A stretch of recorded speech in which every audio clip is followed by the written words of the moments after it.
ఎట్టకేలకు ఇద్దరు senior IPS అధికారులకు మళ్లీ పోస్టింగులు దక్కనున్నట్టుగా తెలుస్తుంది. ముంబై నటి కాదంబరి జత్వానీ కేసులో సస్పెండ్ అయిన కాంతి రాణా టాటా, విశాల్ గున్నీలపై ప్రభుత్వం సస్పెన్షన్ ఎత్తివేసే యోచనలో ఉన్నట్టుగా సమాచారం. 2 ఏళ్లుగా సస్పెన్షన్లో ఉన్న ఈ అధికారులకు త్వరలో తిరిగి బాధ్యతలు అప్పగించే అవకాశం కనిపిస్తుంది.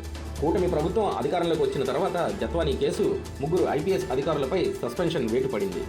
జత్వానీపై అక్రమ కేసు నమోదు చేసి వేధించారన్న ఆరోపణలతో ఇబ్రహీంపట్నం పోలీస్ స్టేషన్లో నమోదైన కేసులో నిందితులుగా ఉన్న కాంతి రాణా టాటా, విశాల్ గున్నీలపై 2024 సెప్టెంబర్ 15న ప్రభుత్వం సస్పెన్షన్ విధించింది. కేసు దర్యాప్తు కొనసాగుతున్న సమయంలో సస్పెన్షన్ ఎత్తివేస్తే సాక్ష్యాలను ప్రభావితం చేసే అవకాశం ఉందన్న రివ్యూ కమిటీ అభిప్రాయంతో అప్పటి నుంచి వారిపై సస్పెన్షన్ కొనసాగుతుంది. ప్రతి 6 నెలలకు ఒకసారి వారి సస్పెన్షన్ను ప్రభుత్వం పొడిగిస్తూ వచ్చింది. చివరిసారిగా జారీ చేసిన ఉత్తర్వుల ప్రకారం ఈ ఏడాది సెప్టెంబర్ 4 వరకు లేదా కేసు దర్యాప్తు పూర్తయ్యే వరకు ఏది ముందైతే అప్పటి వరకు సస్పెన్షన్ కొనసాగుతుందని స్పష్టం చేశారు.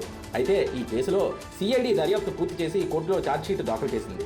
దీంతో దర్యాప్తు పూర్తయిన నేపథ్యంలో ఇద్దరు అధికారులపై సస్పెన్షన్ ఎత్తివేసి పోస్టింగ్లు ఇచ్చే అంశాన్ని ప్రభుత్వం పరిశీలిస్తున్నట్టుగా తెలుస్తుంది. అదే జరిగితే దాదాపు 2 ఏళ్ల తర్వాత వారు తిరిగి విధుల్లో చేరేందుకు మార్గం సుగమం కానుంది. ఇదే కేసులో నిందితుడిగా ఉన్న సస్పెన్షన్కు గురైన మాజీ నిఘా చీఫ్ పిఎస్ఆర్ ఆంజనేయులు వ్యవహారం మాత్రం ఆసక్తికరంగా మారింది. ఆయన ఈ నెల 31న పదవి విరమణ చేయనున్నారు. అంతకు ముందే ఆయనపై సస్పెన్షన్ ఎత్తివేసి పోస్టింగ్ ఇస్తారా లేక సస్పెన్షన్లోనే రిటైర్ అవుతారా అనేది ఇప్పుడు చర్చనీయాంశంగా మారింది. కోర్టులో దాఖలు చేసిన ఛార్జ్షీట్లో దర్యాప్తు అధికారులు పలు కీలక అంశాలను ప్రస్తావించారు. ఈ నేపథ్యంలో ప్రభుత్వం తీసుకునే తదుపరి నిర్ణయంపై ఉత్కంఠత నెలకొనింది.